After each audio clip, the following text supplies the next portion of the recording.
UP में love जिहाद करने वाले कट्टरपंथियों के कितने चेहरे हैं? ये सवाल इसीलिए उठा क्योंकि पहले केजीएमयू का डॉक्टर रमीज, उससे पहले छांगुर और अब बस्ती से अफजरुल की गिरफ्तारी हुई है। ओवैसी की पार्टी लव जिहाद कोई चीज नहीं होती, इसका कहना बहुत पड़ती है, लेकिन बस्ती का ये रहने वाला अफजरुल ओवैसी की पार्टी का ही नेता है और अब ओवैसी ने चुप्पी साध ली है। हिंदू बेटियों का जबरन धर्मांतरण कराने की कोशिश करने वाले अफजरुल के टारगेट पर थी 300 हिंदू बेटियां।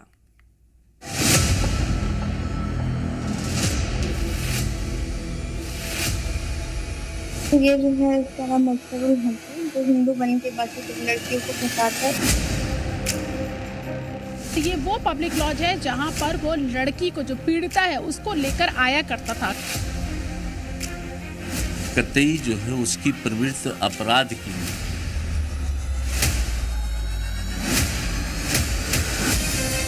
350 प्लस लड़कियां हैं जो इसके गिरफ्त में ऑलरेडी आ चुकी हैं। 1, 2, 3 या 4 नहीं, 300 हिंदू बेटियों का जबरन धर्मांतरण का खतरनाक मंसूबा पाल रहा था अफजरुल।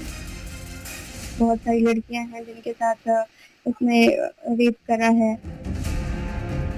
बहेलिया की तरह हिंदू बेटियों को प्रेम जाल में फांसने, चिकनी चुपड़ी बातों से उनका भरोसा जीतने, उनके साथ संबंध बनाने, उसे रिकॉर्ड करने और फिर ब्लैकमेल कर इस्लाम कबूल करने के लिए दबाव डालने के खेल में कई लड़कियां बर्बाद और तबाह हो गईं।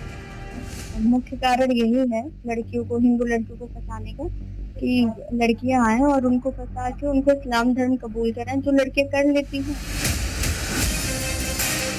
हाथ में कलावा बांध खुद को हिंदू बताकर छल करने वाला अफजरुल धर्मांतरण का सिंडिकेट चलाता था।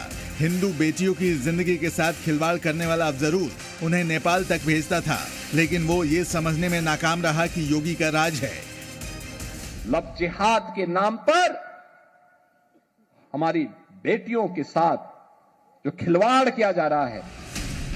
सिर्फ एक कंप्लेन और ओवैसी की पार्टी AIMIM के इस नेता अफजरुल को यूपी पुलिस ने मुंबई के बांद्रा से दबोच लिया।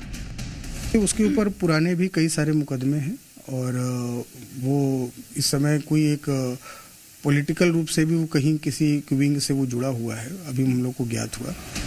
अफजरुल अपने पापों का घड़ा भरने के पहले क्या क्या करता था, आप जानकर हैरान हो जाएंगे। ये बाकी लड़कियों का जो है ये वीडियो बना के रख देता था, न्यूड वीडियो, कि तुम्हारे घर वालों को बता दूंगा या वायरल कर दूंगा। ये नेपाल हो गया, मुंबई हो गया, गोरखपुर, खलीलाबाद, आसपास के जितने भी जिले हैं सर, इधर इसका चलता है, रैकेट चलता है। अफजरुल यूपी के बस्ती जिले में बड़ी ठसक से रहता था। सड़कों पर बड़े काफिले लेकर निकलता था। आसपास हमेशा लोगों की भीड़ लगी रहती थी। रंगदारी, लूट अफजरुल का शौक बन चुका था। इस शौक का सबसे विभत्स रूप तब सामने आया जब उसने हिंदू बेटियों को टारगेट करना शुरू किया और इसके लिए एक खुफिया होटल को ठिकाना बनाया। 200 से ज्यादा लड़कियों का धर्मांतरण का जो आरोप है वो लड़की पीड़िता लगा रही है और ये वो पब्लिक लॉज है जहां पर वो लड़की को जो पीड़िता है उसको लेकर आया करता था। अक्सर ग्राउंड जीरो पे जी न्यूज पहुंच चुका है और ये देखिए ये वो लॉज है जिसपे आरोप लगाया जा रहा था कि इसी लॉज में अक्सर जो आरोपी था वो पीड़िता को यहाँ लेकर आता था।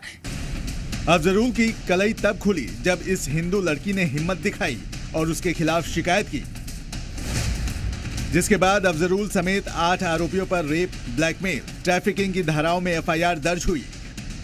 अफजरुल शातिर अपराधी है, भेष बदलने में माहिर, लोकेशन बदलने में चालाक, लेकिन इसकी सारी की सारी उस्तादी का भूत योगी फोर्स ने निकाल दी।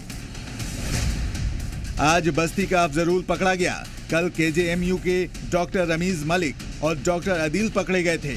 उसके पहले बलरामपुर का छांगुर पकड़ा गया था। कन्वर्जन गैंग के ऐसे कई खूंखार चेहरे आपके आसपास भी सक्रिय हो सकते हैं जिनके गिद्ध दृष्टि हिंदू बेटियों पर है।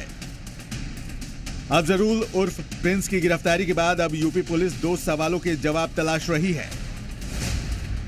इस धर्मांतरण सिंडिकेट में और कौन कौन लोग शामिल हैं?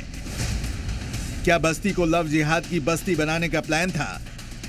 अफजरुल, रमीज, अदील ये वो चेहरे हैं जो देश और समाज को भीतर से खोखला कर रहे हैं। हिंदू संगठन अब अफजरुल के खिलाफ बुलडोजर एक्शन की मांग कर रहे हैं। तो मेरा मान है कि ऐसे दुर्दांत अपराधी को समाज में खुला छोड़ना कहीं ना कहीं पूरे समाज को खतरे में डालना है और इसका तत्काल जड़ से इसको समाप्त किया जाए, इसके घर पे बुलडोजर चले।